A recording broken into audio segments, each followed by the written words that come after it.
السلام علیکم ورحمۃ اللہ وبرکاتہ۔ ناظرین، استقبال ہے آپ کا ہمارے اپنے یوٹیوب چینل نورانی مکاتب میں۔ میں آپ کا میزبان حافظ محمد شہباز عروجی۔ لہٰذا ناظرین، جیسا کہ آپ جانتے ہیں کہ ہم نے اپنے پہلے سبق میں پڑھا تھا تعوذ یعنی اعوذ باللہ من الشیطان الرجیم کو پڑھنے کا طریقہ اور سمجھنے کا طریقہ، اور تسمیہ یعنی بسم اللہ الرحمن الرحیم کو پڑھنے اور سمجھنے کا طریقہ۔ اب آج ہم سیکھیں گے حروف تہجی اور اس کے مخرج یعنی اس کے نکلنے کی جگہ کیا ہے۔ لہٰذا ناظرین، اب میں آپ کا زیادہ وقت نہ لیتے ہوئے اپنے مقصد کی اور بڑھتا ہوں۔ لہٰذا آپ سے ایک درخواست ہے کہ اگر ہمارے ویڈیو پسند آئے تو ہمارے ویڈیو کو لائک کریں، کمنٹ کیجئے، سبسکرائب کیجئے اور اپنے دوستوں میں شیئر کیجئے۔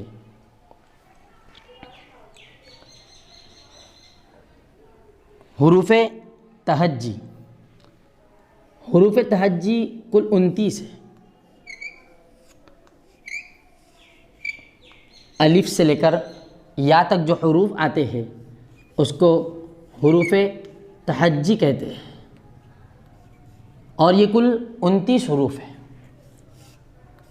جس میں سے 17 کے مخرج بتائے جاتے ہیں، اور آج ہم انشاءاللہ ایک ایک مخرج کو دیکھیں گے۔ سب سے پہلے الف۔ اب الف کے نکلنے کی جگہ کیا ہے، الف کا مخرج کیا ہے؟ تو الف کا مخرج ہے منہ کا خالی حصہ، یعنی منہ کے خالی حصے سے الف نکلتا ہے۔ اب منہ کا خالی حصہ کیا ہے؟ تو منہ کا خالی حصہ یہ ہے، یہاں سے الف ادا ہوتا ہے۔ اب ہم دوسرا حرف دیکھیں گے، با۔ اب با کا مخرج کیا ہے، با کی نکلنے کی جگہ کیا ہے؟ تو با کا مخرج ہے دونوں ہونٹوں کا تری والا حصہ، یعنی اوپر کا ہونٹ اور نیچے کا ہونٹ دونوں کا گیلا پن، اس سے با ادا ہوتا ہے۔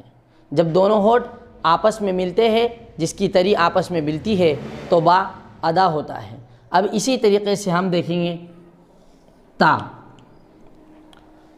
تا کا مخرج ہے، تا کی نکلنے کی جگہ ہے زبان کی نوک۔ اب زبان کی نوک کیا ہے؟ تو زبان کی نوک یہ ہے۔ اب زبان کی نوک کو ہم کو ثنایا علیہ کی جڑ کو لگانا ہے۔ اب ثنایا علیہ کی جڑ یہ ہے، تو اب زبان کی نوک کو ہم کو ثنایا علیہ کی جڑ کو لگانا ہے تو تا ادا ہوگا۔ اب تا کے ساتھ میں اور دو حرف ایسے ہیں جو ایک ہی جگہ سے نکلتے ہیں، وہ ہے دال اور طا، یعنی تا دال طا کا مخرج ہے زبان کی نوک ثنایا علیہ کی جڑ۔ اب ہم دیکھیں گے سا۔ سا، اب سا کا مخرج کیا ہے، سا کے نکلنے کی جگہ کیا ہے؟ تو سا کا مخرج ہے زبان کی نوک اور ثنایا علیہ کا کنارہ۔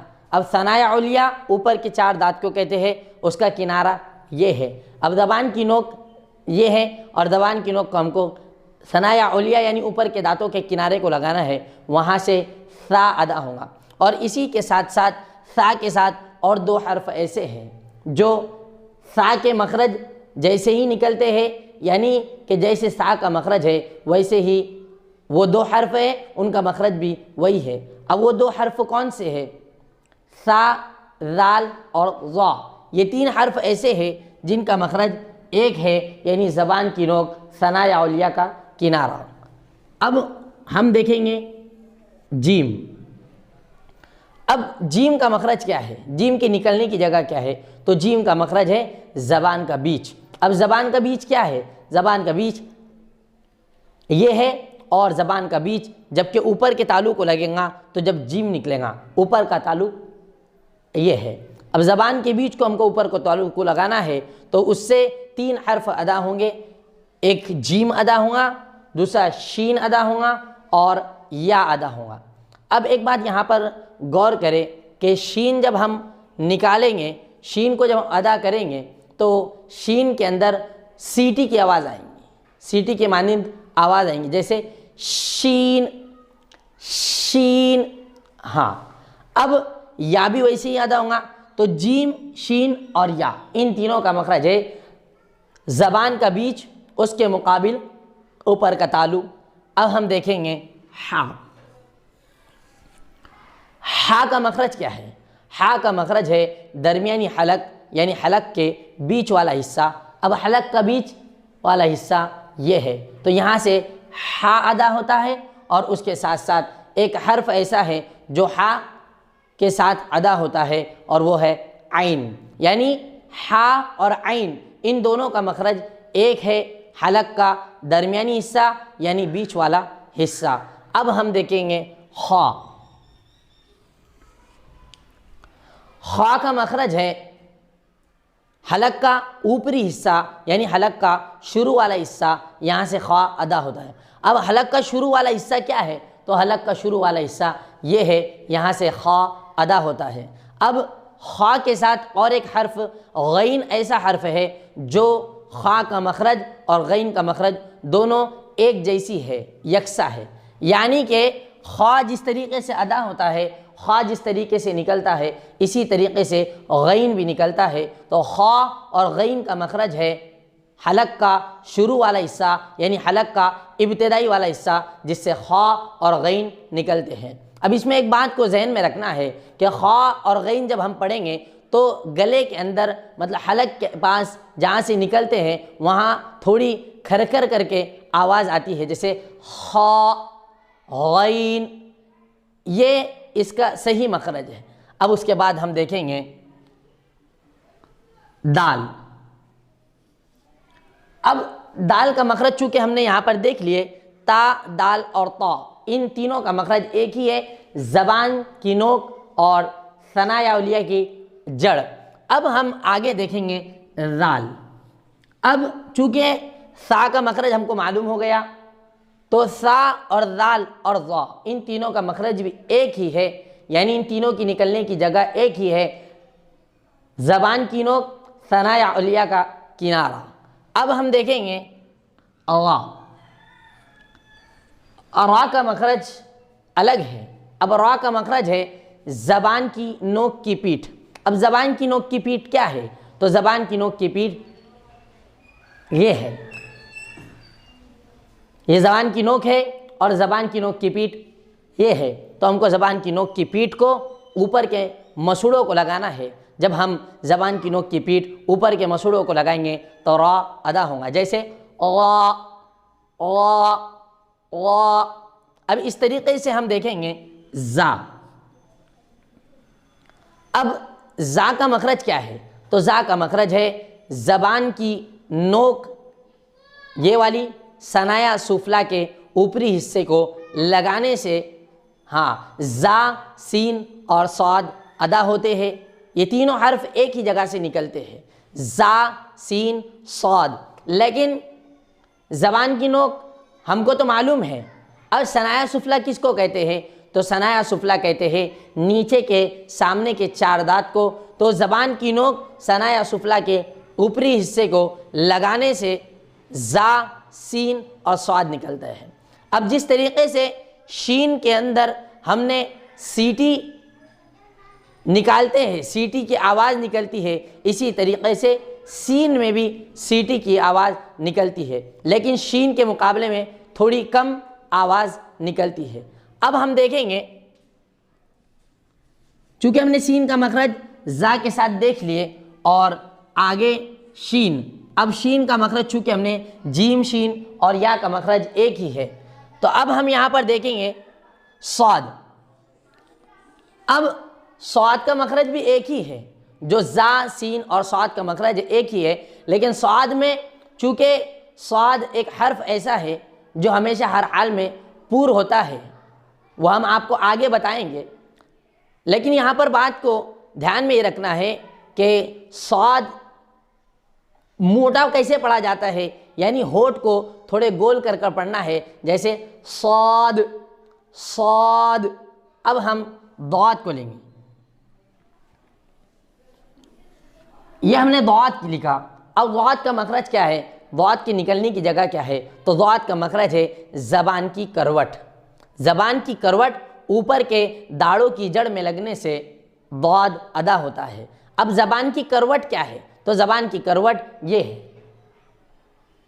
اور ادھر کی بھی کروٹ ہے، اور یہ کروٹ کو ہم کو اوپر کے داڑوں کی جڑ میں لگانا ہے۔ یہاں پر جب ہم زبان کی کروٹ کو اوپر کی داڑوں کی جڑ میں لگائیں گے تو ضاد ادا ہوگا۔ اب ضاد کے لیے یہ ذہن نشین رہنا ہے کہ ضاد بھی جیسے صاد کے وقت ہم نے ہونٹ گول کیے تھے، منہ گول کیے تھے، اسی طریقے سے ضاد کے وقت بھی تھوڑے سے ہونٹ گول ہو، جیسے ضاد ضاد ضاد۔ اب ہم طا کو لیں گے، طا۔ اب چونکہ تا، دال اور طا ان تینوں کا مخرج ایک ہی ہے، اس لیے کہ ہم نے تا کا مخرج سمجھ لیے، دال کا مخرج سمجھ لیے اور طا۔ اب طا میں بھی چونکہ ہم کو تھوڑے سے ہونٹ کو گول کرنا ہے، پورے گول نہیں کرنا ہے، ہونٹ کو تھوڑے سے گول کرنا ہے، جیسے کہ آ آ۔ بات کو یہ ذہن میں رکھنا ہے کہ تا، دال اور طا ان تینوں کا مخرج ایک ہے، ان تینوں کا مخرج ایک ہے۔ زبان کی نوک ثنایا علیہ کی جڑ سے تا، دال اور طا نکلتے ہیں۔ اب ہم لیں گے ضا کو۔ اب ضا کا مخرج بھی ایک ہے، یعنی ضا کا مخرج ہے زبان کی نوک ثنایا علیہ کے کنارے سے ثا، ذال اور ضا، یہ تینوں حرف نکلتے ہیں، لیکن ضا کے اندر بھی ہم کو تھوڑے سے ہونٹ کو گول کرنا ہے، جیسے وا وا۔ اب ہم لیں گے عین کو۔ اب عین کا مخرج چونکہ ہم نے یہاں پڑھ لیے کہ ہا اور عین دونوں حرف ایسے ہیں جو ایک ہی جگہ سے نکلتے ہیں، ان کا مخرج ایک ہے۔ مخرج کیا ہے؟ حلق کا درمیانی حصہ یعنی حلق کا بیچ والا حصہ، یہاں سے ہا عین ادا ہوتے ہیں۔ اب ہم غین کو لیں گے۔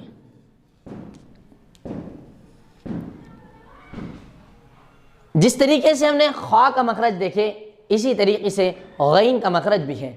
اب خا اور غین ان دونوں کا مخرج ایک ہی ہے، دونوں کا مخرج ہے حلق کا اوپری حصہ یعنی حلق کا ابتدائی حصہ، یہاں سے خا اور غین ادا ہوتے ہیں۔ اب اوپری حصہ یہ ہے، حلق کا اوپری حصہ یہ ہے، یہاں سے خا اور غین دونوں ادا ہوتے ہیں۔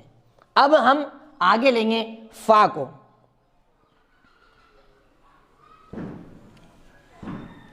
اب فا کا مخرج کیا ہے؟ فا کے نکلنے کی جگہ کیا ہے؟ تو فا کا مخرج ہے ثنایا علیہ کا کنارہ اور نیچے کے ہونٹ کی تری۔ جب اوپر کے دانتوں کا کنارہ یعنی یہ نیچے کے ہونٹ کے گیلے ون یعنی تری کو لگتا ہے تو فا ادا ہوتا ہے، جیسے فا فا۔ اب ہم قاف کو لیں گے، قاف۔ اب قاف کے نکلنے کی جگہ کیا ہے؟ قاف کا مخرج کیا ہے؟ تو قاف کا مخرج ہے زبان کی جڑ، اس کے مقابل اوپر کا تعلق۔ اب زبان کی جڑ چونکہ حلق کے اندر ہے تو حلق میں ہم انگلی تو نہیں ڈال سکتے، لیکن ہم کو اشارے سے پتہ چل سکتا ہے کہ زبان کہاں تک ہے۔ تو زبان کی جو جڑ ہے اس کو ہم کو اوپر کے تعلق کو یعنی یہاں پر لگانا ہے۔ تو جب ہم زبان کی جڑ کو اوپر کے تعلق کو لگائیں گے تو قاف ادا ہوگا۔ اب ہم کو لینا ہے کاف۔ کاف۔ اب یہ کاف کا مخرج ہے زبان کی جو جڑ ہے اس سے پہلے کا کچھ حصہ، یعنی پڑجیب کے بیرونی حصے کو اوپر کے تعلق کو لگانے سے کاف ادا ہوتا ہے، یعنی کہ زبان کی جو جڑ سے کچھ پہلے والا حصہ ہے اس کو ہم جب اوپر کے تعلق کو لگائیں گے تو کاف ادا ہوگا، جیسے کاف کاف۔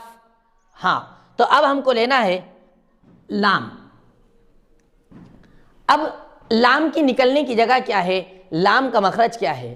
تو لام کا مخرج ہے زبان کی نوک کا کنارہ، زبان کی نوک کا کنارہ اوپر کے مسوڑوں کو لگنے سے لام ادا ہوتا ہے۔ جیسے یہ زبان کی نوک ہے، اب اس زبان کی نوک کو ہم کو اوپر کے مسوڑوں کو لگانا ہے اور مسوڑے یہ ہیں۔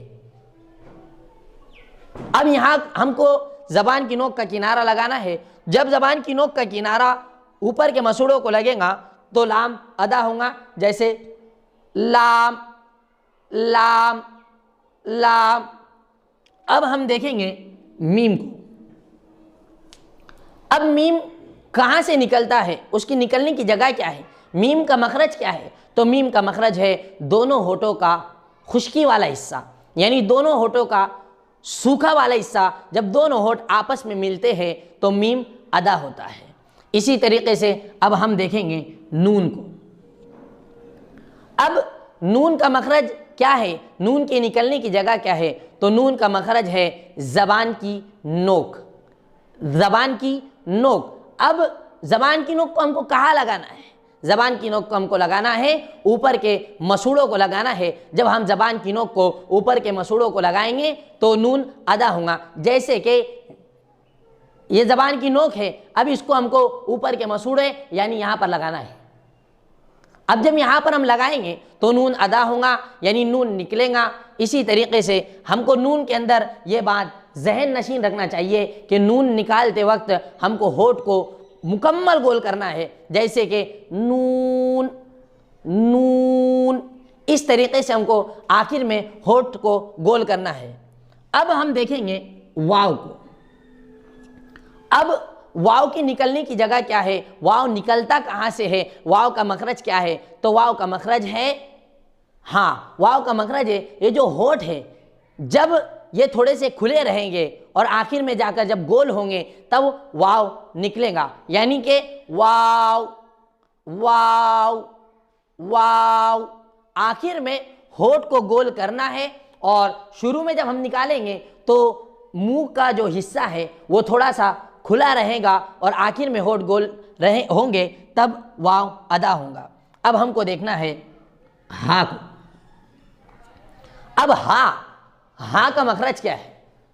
ہاں کا مخرج ہے حلق کا آخری حصہ اور سینے کا شروع والا حصہ، یہاں سے ہاں ادا ہوتا ہے، یعنی کہ حلق کا جو آخری حصہ ہے یہ والا اور سینے کا جو شروع والا حصہ ہے یہاں سے ہاں ادا ہوتا ہے، جیسے ہاں ہاں۔